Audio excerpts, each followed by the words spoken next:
And we are hopefully live. How are you doing out there? Do we have anyone on? And all important point, can you hear me? Can you hear me? Okay. Boom. Oh, I probably should have put a question mark on the end of that. So we are here to talk about, and yeah, I got a bit of feedback last time that it took far too long for me to get to the point last time. So I will get immediately. Bill says that he can hear me, which is excellent. If we get past that hurdle, I always feel that the rest of it is downhill. Let's just check on a couple of traditions. Here with my British Standard cup of tea. So that's that one ticked off. Let's see if I can get today's question up on the screen. So the main point of being here today, and yeah, it's actually gonna be nice and crisp and concise, I hope, mainly because at the top of the next hour I need to be making dinner for my family, so it's my turn for meal preparation duties. So hard finish, we're going to be here for 60 minutes absolute max, but I want to get to the good stuff a good bit before then. So who have we got coming in here? We have Anjali from Phoenix, welcome. Jovan, hi, how you doing? I'm buffering, am I? Do you know what that will be? My kids gaming. I kind of told them to tone it down while I'm doing this thing, but you know what kids, maybe you don't know what kids are like, but my kids are exactly like that. Okay, we got to see you, hear you. Excellent. I wonder if I can make that bigger so I'm not squinting at it. I should also address the elephant in the room. At this point in time, the doors are open for enrollment for my course, the Scrumban Blueprint 2.0. This session is not going to be a massive sales pitch for that. I am going to mention it at the end because hopefully it'll be a natural thing to talk about it at the end. But yeah, I've mentioned it now. I'll mention it at the end. I'll try not to mention it too many times in between because I do want to get on and get that question answered. Just in case we're meeting for the first time, my name is Gary Strawn. Chances are you found this session either because we already know each other and I sent you an email. I'm never sure who YouTube shows these things to, so you might have found me in a different way. Been doing videos, mostly videos without me in them actually, so I've come a long way to get myself on and doing a live. So I've been doing videos on Agile for about 4 years now, maybe even more. And to my great surprise, the channel has done reasonably well. I think it's now the #1 channel on YouTube on the subject of Agile, unless you know better, unless you know a better one, a bigger one. So who we got? We got Geza coming in from Budapest. Welcome. We've got someone telling me that the I wonder if I can do something with my connection here actually. If there is a lot of buffering. Whatever, is that working? Yeah, it is working. I'm going to try a very quick bit of rewiring to see if I can just improve the situation a little bit. Is this cable going to be long enough to let me do this? Okay. Bad things might happen for just a second, but we might be rewarded with faster interweb. Let's just try this real quick.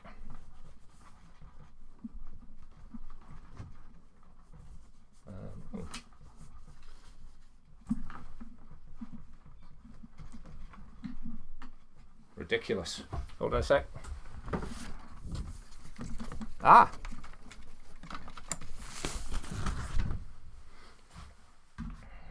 Okay, let's just check that did the trick. How are we looking? So I have something to show you. In fact, I'm not surprised the connection was bad. It's what I discovered just then.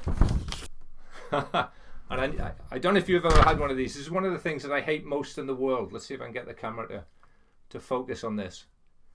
So this is whatever this kind of connection is called, and it doesn't have its locking mechanism on it, and it had fallen out. So I was on very dodgy Wi-Fi there and hadn't even realized. So hopefully that has improved things. How are we doing on the connection speed there? Is that a little less buffering? I hope it is.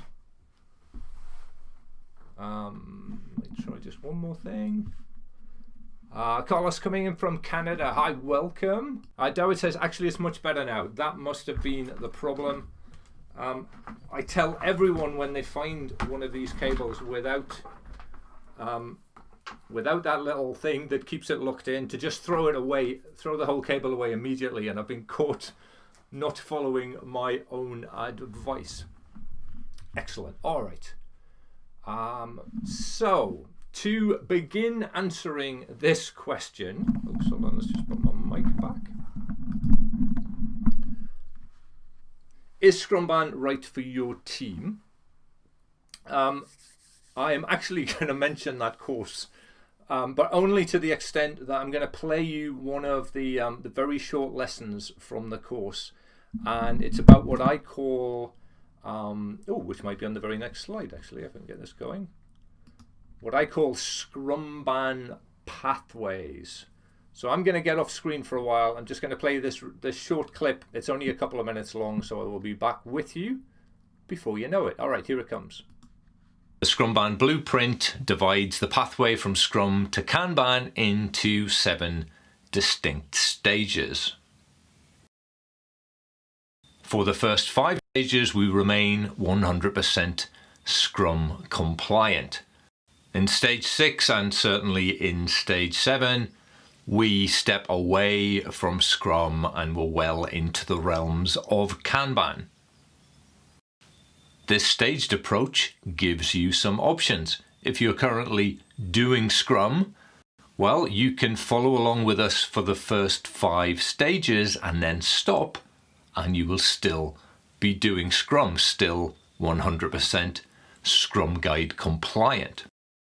If, on the other hand, your team is currently doing what might be described as Kanban in name only, then stage by stage, the Scrumban Blueprint will get you back on track, back to doing Kanban in more than just name only.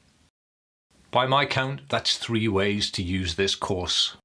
From Kanban in name only to proper Kanban, from Scrum to a more effective and efficient version of Scrum, or from Scrum all the way to Kanban.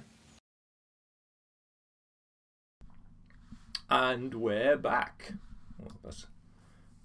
So yeah, I wasn't too long, was it? I hope that was okay. I was watching the comments as that was playing. It seems that the connection speed, it seems like we've had a breakthrough there. It seems like it's better for most of you. Excellent. And David, yes, thanks for telling me. That's an Ethernet cable.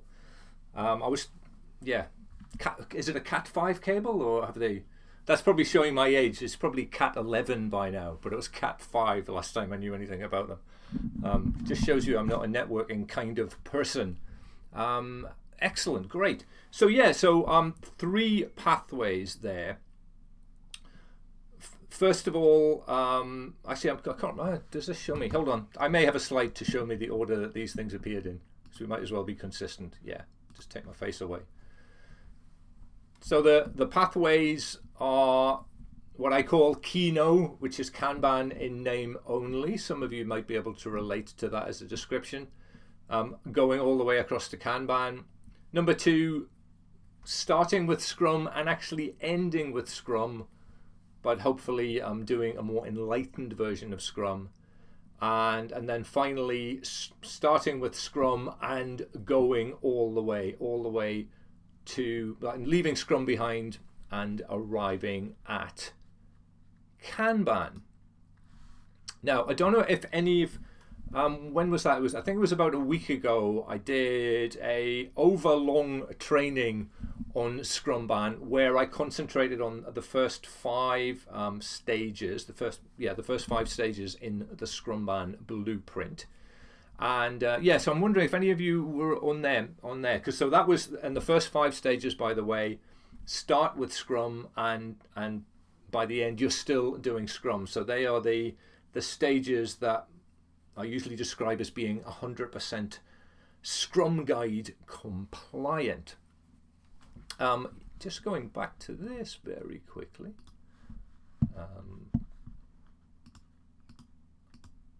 I'm also realizing that this might be new to some of you. So this is what I describe. This is my Scrum-ban cheat sheet with all of the stages from 1 through to 7.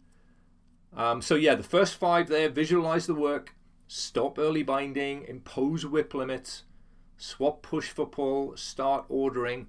Those are all things you can do inside to a Scrum team. I guess that's a funny way of describing it. Yeah, it's not really doing it to a Scrum team. Those are stages that a Scrum team could integrate into its practices and processes, and would someone just said Cat 5. Oh, great, excellent. Oh, I wasn't too far wrong then. So those first 5 stages are things that a Scrum team could integrate into their processes and practices to improve those processes and practices while still being able to claim completely, without fear of contradiction, that they were still doing Scrum. So, yeah, as I said, that was the subject of the training that I did about a week ago now. I'm wondering if any of you caught that. Today, I'm going to talk mostly about. Yes, I just showed you the blueprint, and I probably should let you know where to get a copy of. The cheat sheet. I promised I wouldn't mention the blueprint, and I did it again. Sorry, it's a lot. It's on my mind a lot at the moment. Anyway, I'm going to drop into the comments a link where you can get yourself a copy of the cheat sheet that I just showed you. It will ask. Fair warning. It's not totally free. It will ask you for your name, and it will ask you for an email address. One of the reasons I do that is because every time so far, every time I've done a cheat sheet, we've found a mistake, and with most of the cheat sheets I've done, we've found many mistakes, and occasionally I come around and make them look more pretty as well. So I like to get your email address so I can let you have the latest version. I may also send you occasional emails about new videos and stuff like that. Yeah, so yes, I should be honest and open about that. Great. Daniel says she was there on the training. Excellent. Thank you for being there. It did go a little bit long, so I'm trying my hardest today to keep this one on track, and so far I think we're doing okay. So I guess I wanted to say a couple of words about kind of how I came to Scrum-ban and what a difference it's made to me, or at least, it's kind of changed my world a lot, actually. One of the comments. So as I was talking earlier, that I've been on YouTube for a while, and the thing I must be the luckiest person on YouTube, because and this isn't a challenge, by the way, just before I say what I'm about to say. I must be the luckiest person on YouTube because I have almost no negative comments, or at least rude comments. I have people disagree with me all the time, and that's fine. I like those comments the best, actually, because quite often I have to go back and say, actually, I hadn't thought about it that way before. I think you're right. So the comments are the bit that I like the best. Love reading the comments. And one comment, and I went looking for it today, and I couldn't find it, annoyingly. But I had a comment once that said Scrum teaches you. So you start doing Scrum and it kind of schools you. And I don't remember the exact wording, but it was that was kind of the that was the intent of the comment. And I thought, actually, that is really true. The first team that I was in that was anything near agile was, in quotes, doing Scrum, and they hadn't been doing Scrum for very long. So what they were doing was a fairly mechanical version of Scrum. So I don't think there was anyone on that team who had braced, this thing about being agile rather than just doing agile. No one was anywhere near that point. We had some things that we had to get through during a 2-week period, and we got on and did them. And it did teach us. We did learn some stuff. Now, a few years on, and I read that comment, Scrum teaches you, and the first thought in my mind was, well, two thoughts actually. Well, I think Scrum does teach you, but I would argue that Kanban teaches you arguably more. So there's my first controversial statement of the day. I think it is true that Scrum teaches you, but I have certainly learned more. I feel like I've been more schooled by the Kanban teams I've been in rather than the Scrum team. So I'll just drop that in as a nugget of a slightly controversial statement. Okay. Oh, I have some. Oh, I wish I had another video to play because there's all kinds of comments that I want to check in with. So that was So there's my first, and there's another controversial comment coming. And this occurred to me much more recently. Scrum also teaches you. Yeah. Oh, am I going to say this? I'm not sure I've gone on record as having said this before. Maybe I'll have to take this video down immediately after it goes out. But apparently I might be muted. I just want to check that. Let's have a look. I hope It's very possible that I'm muted. Can anyone hear me? Okay. I hope It doesn't appear to be muted, so I'm going to carry on. Let me know. There is a little bit of a delay, but I'll just keep an eye on the comments just to make sure that you can hear me. Especially when I'm being controversial. Actually, maybe I don't have to be controversial now. I can get away with just not having said it.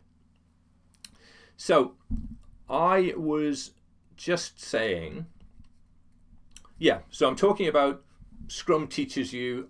It could be argued, I would certainly argue, that Kanban teaches you more. And what I'm not aware of is Kanban teaching you bad habits. And it is my opinion that Scrum teaches you at least one bad habit.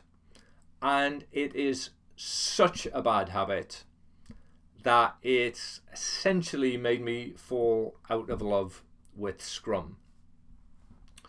And it is and I wonder if you can guess what I'm talking about. There is something that pretty much every Scrum team does, that many Kanban teams do, but many Kanban teams don't. That is the thing that just, as I said, it was a thing that I saw as a problem and very intentionally went out looking for a cure. Okay, I'm finding you can hear me. Okay, great. So what do you think? Perhaps I don't know if I've given this away before. That there's a thing that and I should also add. I'm hearing that you can hear me, so that's great. Thanks for letting me know. Thanks for everyone that typed that in the chat.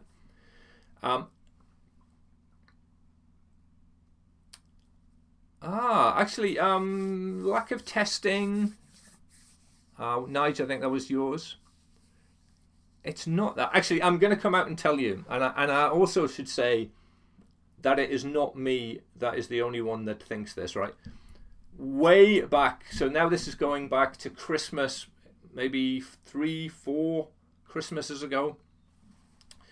I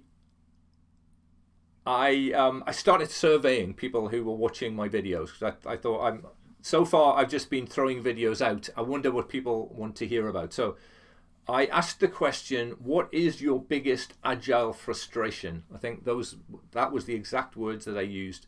And the number one, by a mile, the number one thing that people had a problem with in agile was estimating.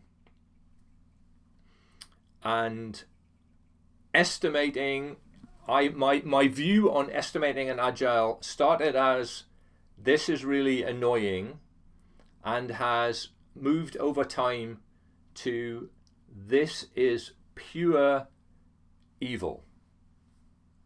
Okay, maybe that's putting it a little bit too strongly, but I'm kind of double underlining with red pen just to make a point. So I'm just going to pause to see if anyone agrees with me. Does anyone love estimating and would put up a strong argument for keeping it? Because I'm about to try and throw it under the bus.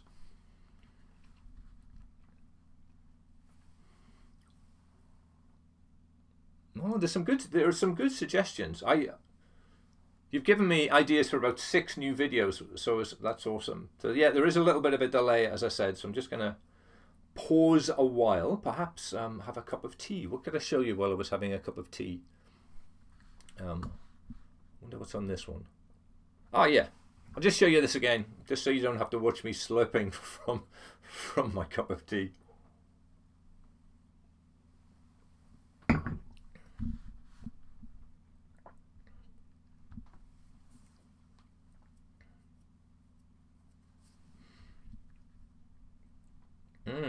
Okay, well, I think I've stunned you all to silence. So let me tell you. So I will keep an eye on the comments. I'm sure someone has something to say about estimating. Normally, it's one of those subjects that you drop in, and it's like an explosion in the conversation. So my personal experience from estimating, so this is my initial experience with estimating, was that I could see a good part of it, and I could see a pointless part of it, and no pun intended. There's some excellent comments. Okay, now the comments are coming. Good. I'm glad you're kind of still with me. Excellent. So I would sit in planning meetings or whatever, and we would play planning poker, and we do this every 2 weeks. We'd be in a room doing this again and again and again, and it didn't take me long to conclude that we were almost never getting the number right. However, what I was also able to conclude, and I still believe this, is that although we'd never get the numbers right and the estimates were all over the place in both directions, we were underestimating and overestimating, the conversation that got us to the point where we could go 3, 2, 1, show your card, that was valuable. I liked the conversation. The conversation was awesome. It's just the number was crazy now. And that might have been okay if it wasn't for what happened outside of the team, how the team was held responsible for those estimations. Somehow that kind of, really it is this kind of guesswork.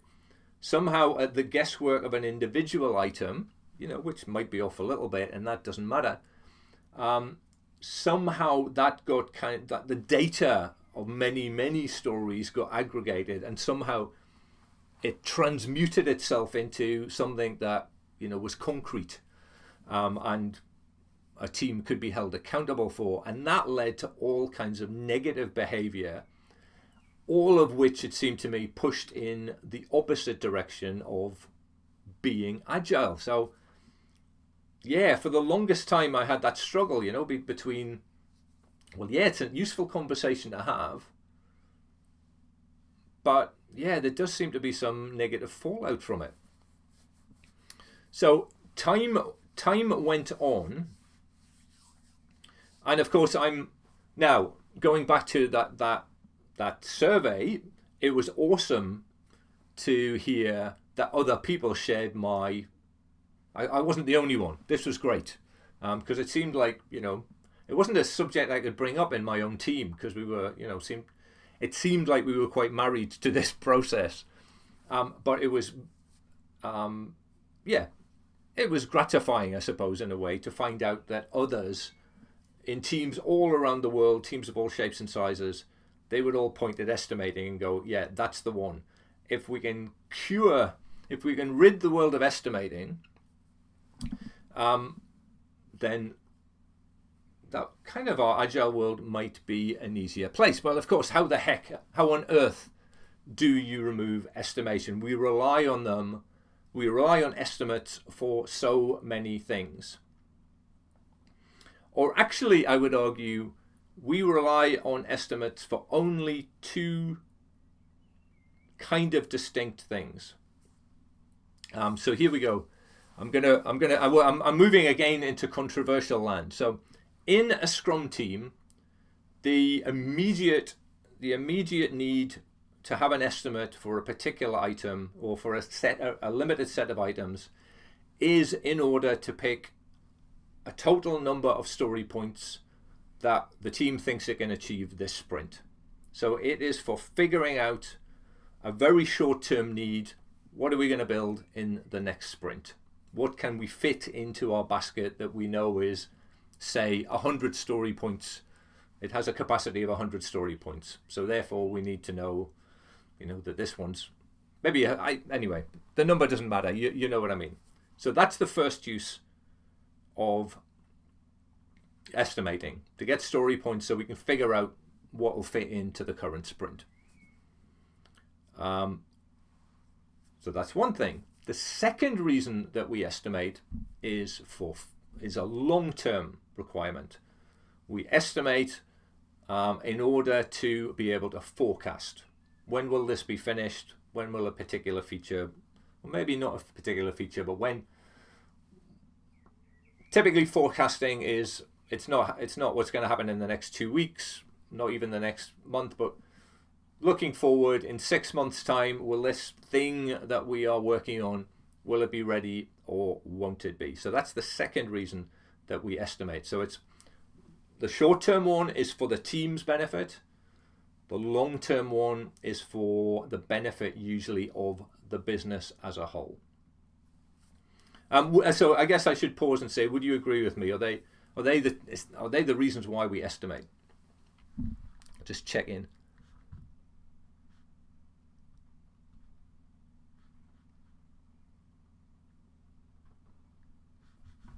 Yeah, good. Great comments, one and all, guys. Oh, it seems like I'm not being as controversial as I hope to be. At least the people who are commenting are I think that you're kind of with me, I think. So now I think I have a cure for at least one of those two reasons. It's not me, actually. I found a cure. So I think it's possible now to say that if your team is estimating, and obviously, and I wish I had time to go into more detail on this, but I'm going to have to kind of give this to you, and you may have to take some of it on faith. But if your team is estimating at the moment, and the main reason you're doing it is for the purposes of forecasting, so that's the long-term reason, then I have great news for you. You can stop doing that immediately. And the reason is, it has been pretty much proven that you can get a more accurate forecast of the end date of a project. I know we don't like to use the word project, but you can do more accurate forecasting just by counting the number of stories that you work on. And that has been proven by going back and looking at historical projects and seeing, okay, the story point estimation through the first 7 or 8 sprints projected an end date of X. And then when they go back and say, well, pretend there were no story points and just count the stories themselves, then the forecast is more accurate. So if you're doing estimating for forecasting sake, then just stop. It's a terrible way of forecasting. I guess another way of saying it, although this might not be quite true because it's just popped into my head, is that you get a more useful... Is this right? Oh, maybe I shouldn't say this because I haven't checked it. What I was about to say, I might as well finish the sentence, is that you get a more useful velocity number if you just count stories and don't count story points. I hope that's consistent with what I said earlier. Anyway, so you do need to take that a little bit on faith from me. If you'd like to hear more, do a search for #NoEstimates. And you will come across a body of work there from the likes of Woody Zuhl, I think was the guy who coined the hashtag #NoEstimates. So start with Woody Zuhl. That will lead you to people like Vasco Duarte and others. Vasco was the guy who went and looked at a whole bunch of historical projects and figured out that he could have figured out that removing story points, just counting stories, gave a better forecast of predicted end date.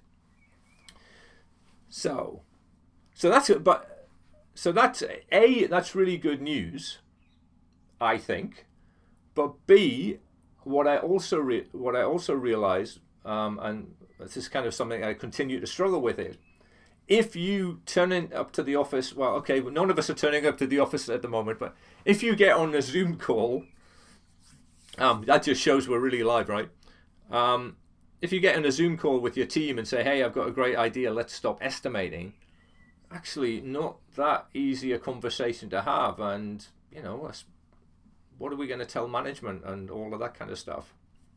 So it's not, wow, I've just had an epiphany, let's just stop estimating. It's not easy to get to that point. Anyway, yeah, so that's the long term.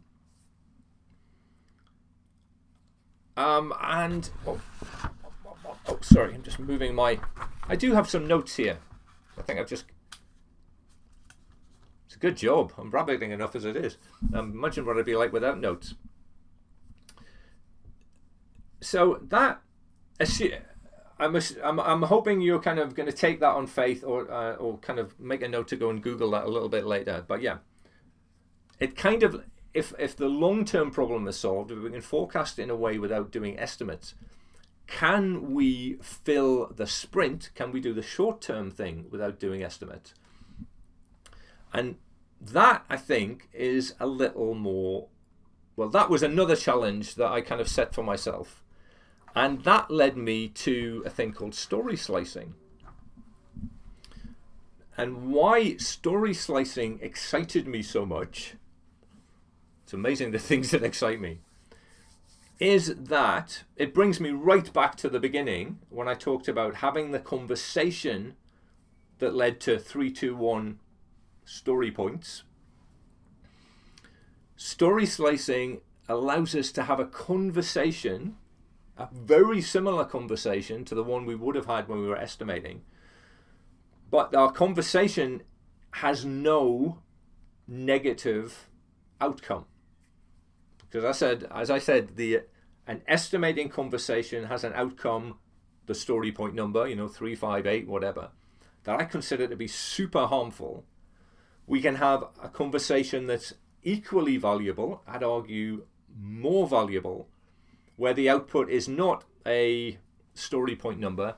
The output is, it looks like this thing can be sliced into, well, this slice, and this slice, and I think this slice is the most valuable, and I think that's the slice that we could add in to our sprint. Now,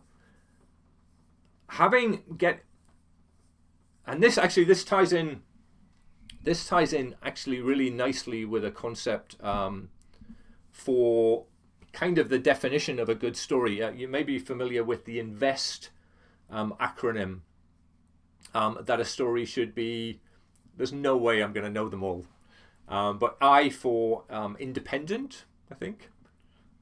Yeah. But anyway, the S is small. So a story should be small. And it kind of begs the question, if you can really have a bunch of tasks that are independent and small, then you're pretty much back to counting again. It should be possible, or at least it should perform at least as well as using story points to say, I think in this sprint we can do, and in fact in every sprint we can do 10 of these stories that comply with INVEST. They're all small, therefore it's always 10. And yes, there will be a little bit of variation, but on average we're doing 10 every time. Now again, that's not an easy conversation to have just out of nowhere. So, well, yeah, and I'm not really sure how you have those kinds of conversations, to be honest. But in parallel with me kind of going through all of those, I suppose, discoveries or searches, at some point in that, well, the whole Scrumban kind of popped up in front of my eyes. And at first, I didn't really know what to do with Scrumban. Again, going back to 4 years of YouTube, quite a lot of those videos are about Scrum on the one hand, Kanban on the other hand, compare, contrast, discuss.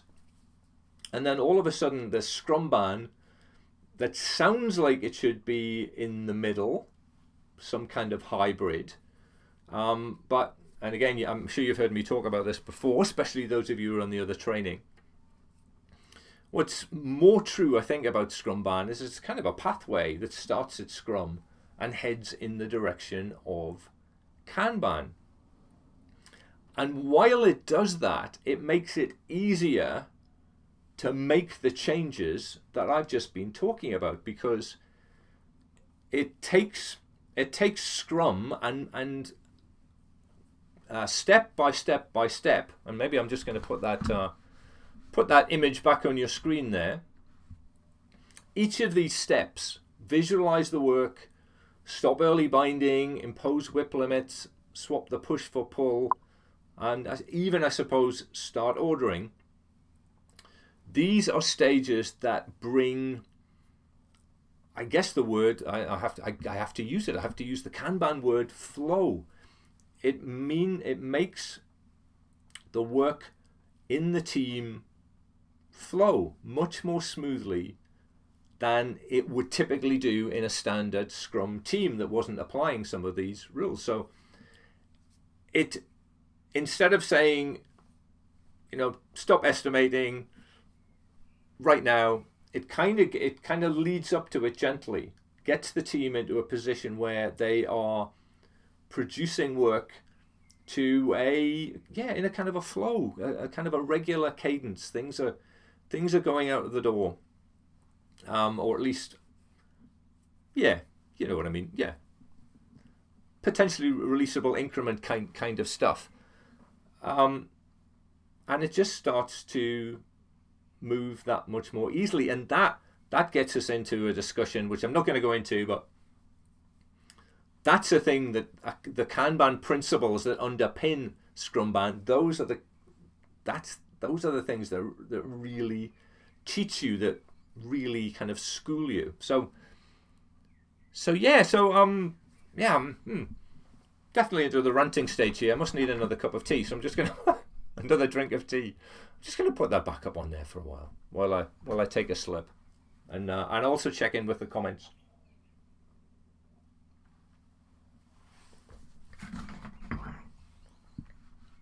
Some smashing comments here, actually. Excellent.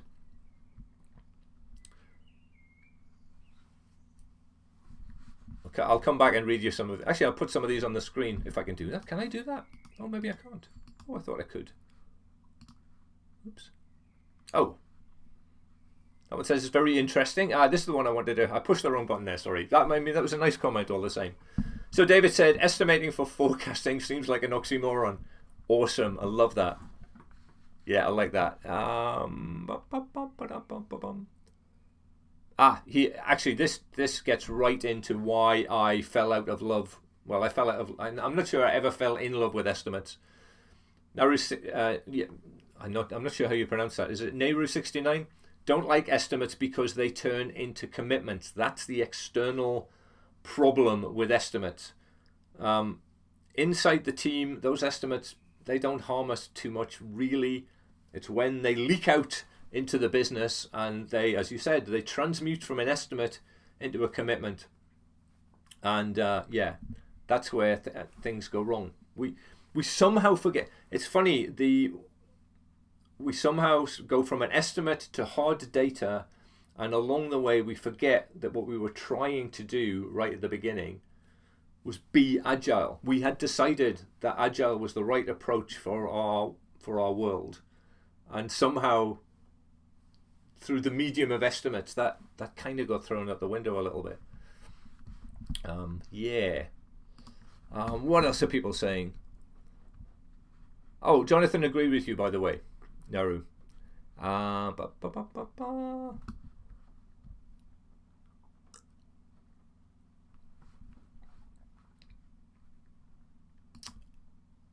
so Lisa has a good one. Let me see if I can get that in front of you there.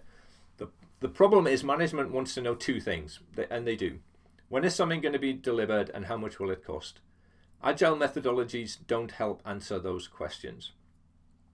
And actually, that question, or something very close to it, was why I started Development That Pays. Because there was a particular incident where I saw two people, both of whom I respected a lot. One that was, I guess you'd call him a Scrum Master. The other was a representative of the business, for want of a better word, and they were standing toe to toe in the middle of an open plan office, screaming at each other, because one of them was saying, business guy was saying, when will it be ready? Scrum Master was saying, I cannot answer that question because it's not agile, or something like that.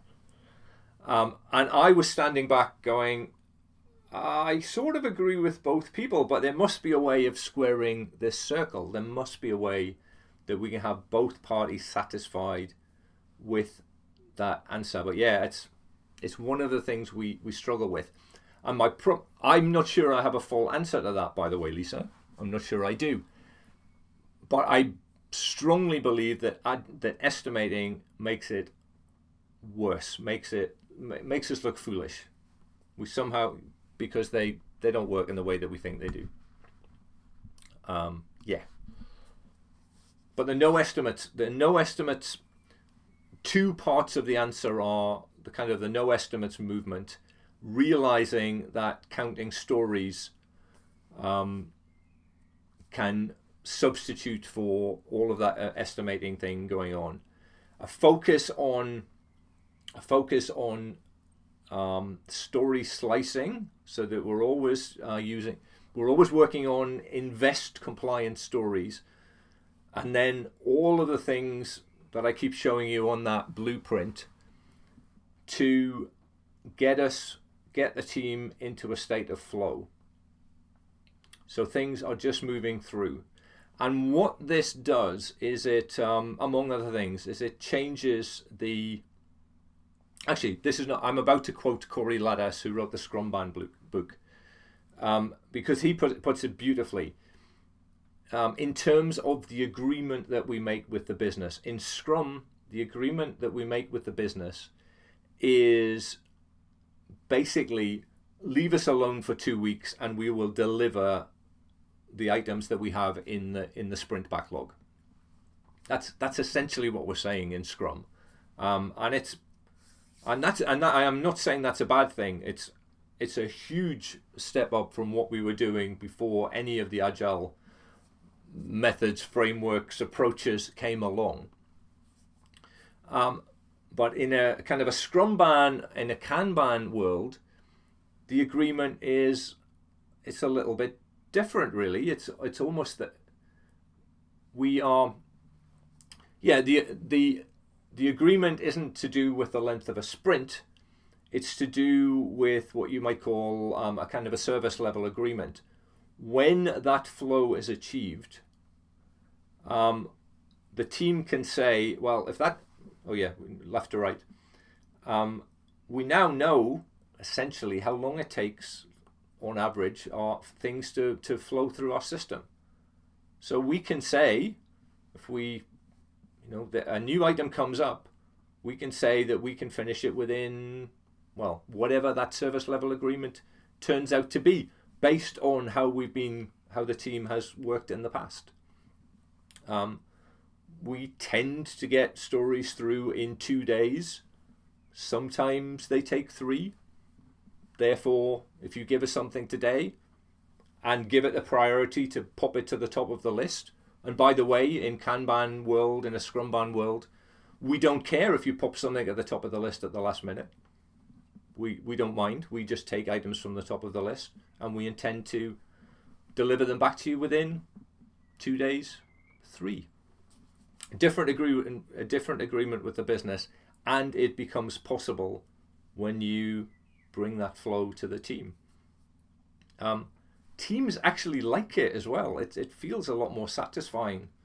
I don't know how many of you have had experience of both the Scrum type, a Scrum team, and something that's more Kanban, more continuous.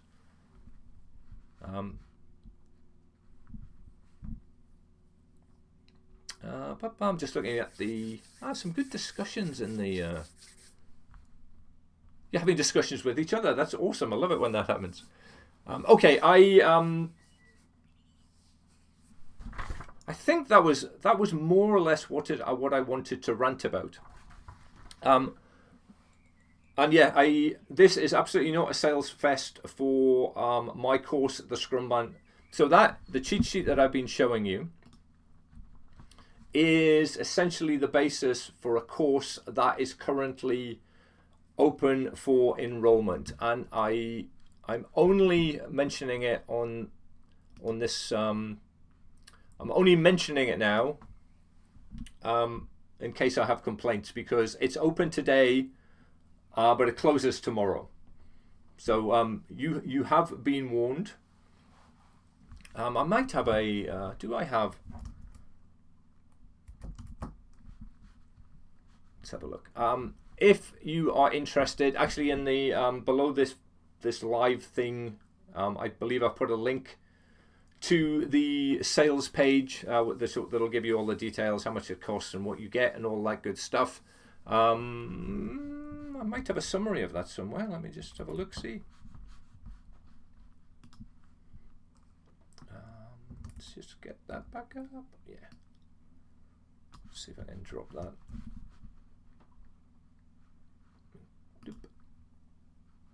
Put that back up one more time. All right, yeah. So from the cheat sheet, I developed the Scrumban Blueprint. Actually, the first version of this opened its doors more than a year ago, so it's been shut down for more than a year. It opened up last week, the 2.0 version, fully rebuilt. Brand new lessons all the way through, and the important details are on your screen at the moment. I'll also, as I said, you should find a link in the description, just in case that's missing from where you're seeing it. I'll drop the link into the comments.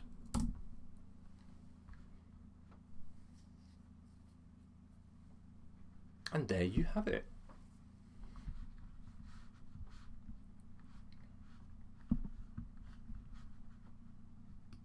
I will come back on live. So we are 10 minutes to the hour.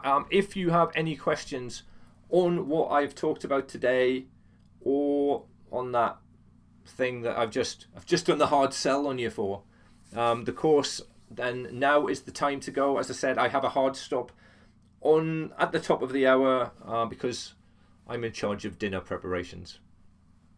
And yeah, it's a big responsibility. I take it quite seriously, especially because I don't do it nearly often enough. So yeah, keeping an eye on the comments. Let's have a look, see anything here.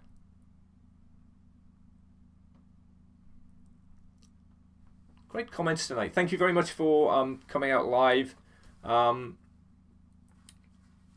Joining me live. It's very much appreciated. I have been on one of these before when no one turned up, and it's actually no, it wasn't no one. It was one person, and actually, if there'd been no one there, I would have just been able to quietly walk away. But there was one person, yeah, so I kind of had to go ahead and do it. It actually was quite nice. We had a fairly relaxed, as you can imagine. It became less presentation and more of a chat, which was good. Johan says, "Good luck with dinner." Yeah, I'll need it. I do have talent, but not in that direction.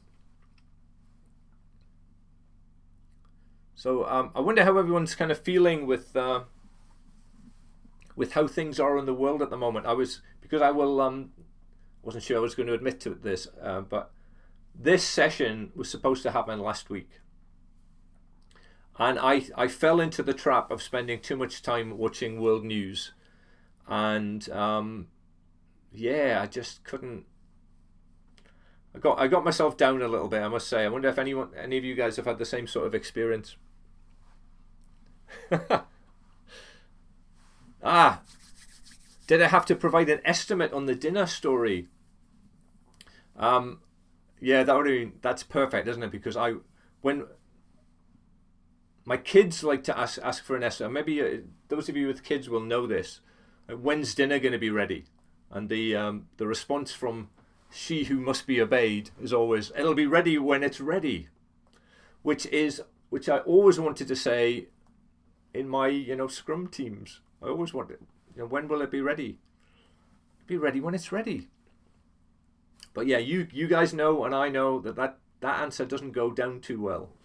But I always thought it was worth a try. And how many points is the dinner? Well, yeah. So my dinner is invest compliant, and especially the S. So it is small, does not require too many ingredients, nor does it require too many pans. I think the difficulty level is low. Preparation time also low. So yeah, it's a well sliced dinner story, I think. Yeah, looking forward to it. It's probably not going to be very good, but at least it will be delivered on time and within budget. I live this stuff, I do.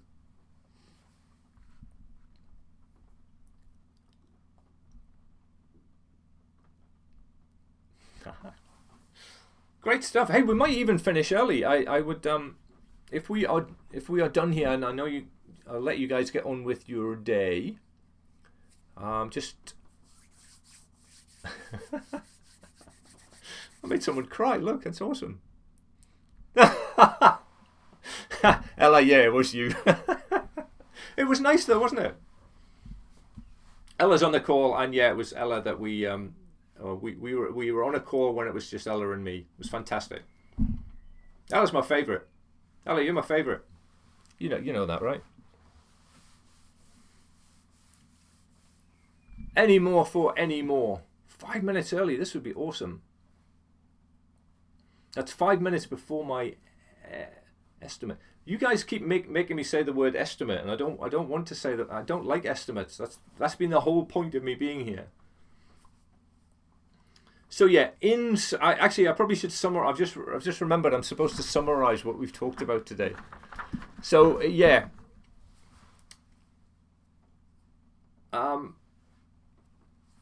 estimating bad. or pointless anyway. For no pun intended again. Pointless, I think that's now been proven for long-term planning, for forecasting.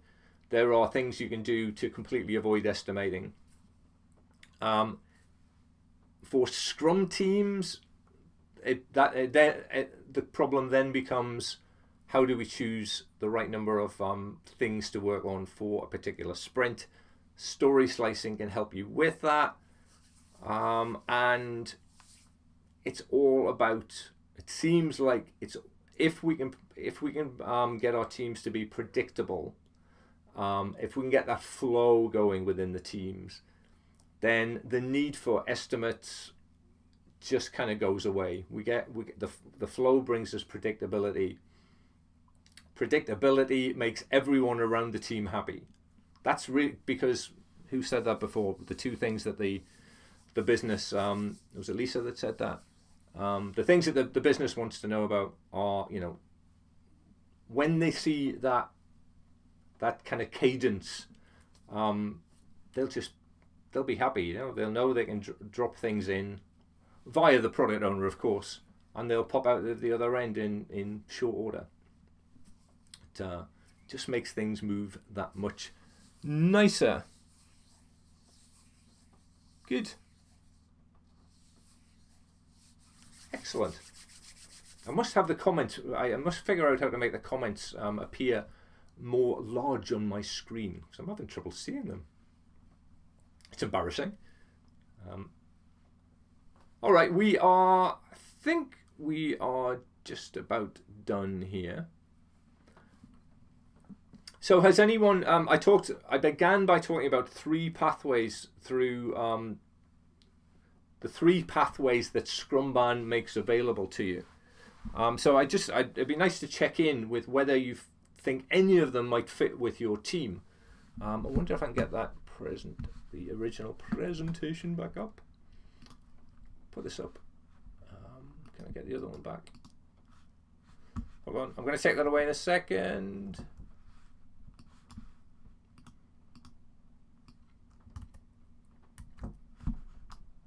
There we go. Here's the one I wanted to see. Yeah, that was the one. So I wonder if do any of those pathways fit, or are they likely to be a fit for your team? So just very quickly in finishing, if one of those pathways makes sense for where your team is right now, possibly makes sense for where your team is right now, just put a number into the comments. So 1 for Keynote to Kanban, 2 for Scrum to Scrum, 3 for Scrum to Kanban. That's the one we were mainly talking about today, was 3. So yeah, just put in a comment of 1, 2, or 3. Be interested to know who we had online today. Or if none of them are applicable to your team, well, maybe just let me know that.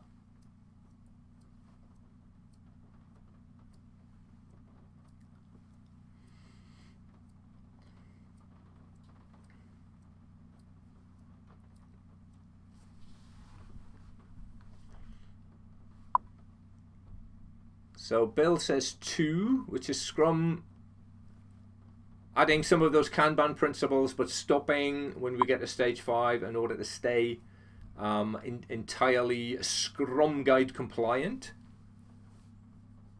Dingana, I hope I'm not messing your name up too much, says 3, so Scrum all the way to Kanban. Excellent. That's the Fearless Warriors option, I think, the 3rd pathway.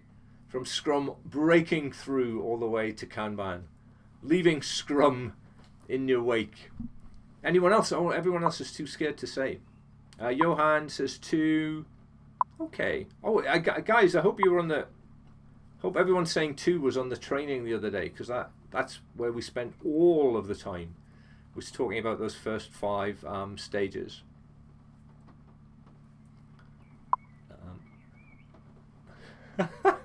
Charlie Strawn has picked 4. Charlie, are you using my internet connection? Charlie's my youngest son. He's probably gaming now and killing my connection here. Oh no, also says 2. Brilliant. I wonder if I can find David says 3. Okay, yeah, the hero's journey there from Scrum all the way to Kanban. Jason says 2. Yeah. Sade, is that how you pronounce your name? Says 3. Oh, interesting. Okay. So yeah, so I'm. That was one of the things I must say that excited. Just in closing, one of the things that I found after being asked for over a period of time to do Scrum-ban, and finally going and researching it a little bit, that when I figured out that it could be used for Scrum teams who had no intention of moving over to Kanban, that really got my interest. I thought that's very, very cool. We can have Scrum teams get the benefit that the Kanban teams, at least the Kanban teams who have been doing it properly, have been getting all the way through. You know. Good. Thank you for doing that. That was good. I'm glad we did that right at the end. Okay. It is 1 minute past the hour. I am late for my appointment, so I'm going to bring this to a close. Again, many thanks indeed for getting on. Oh, Robbie says 2 there. Brilliant. Excellent. Okay, good. Maybe we should have talked more about the Scrum to Scrum pathway. But anyway, hopefully, what I may do is find out when I get off camera. I'm going to find a link to the training that was about those first 5 stages that remain Scrum compliant, and I'm going to drop it into the description of this stream, so the description below. So yeah, that should be there within a minute of me pushing the button, which I'm going to have to do now. So again, thank you for being here, very much appreciated, and look forward to seeing you all soon. Cheers for now.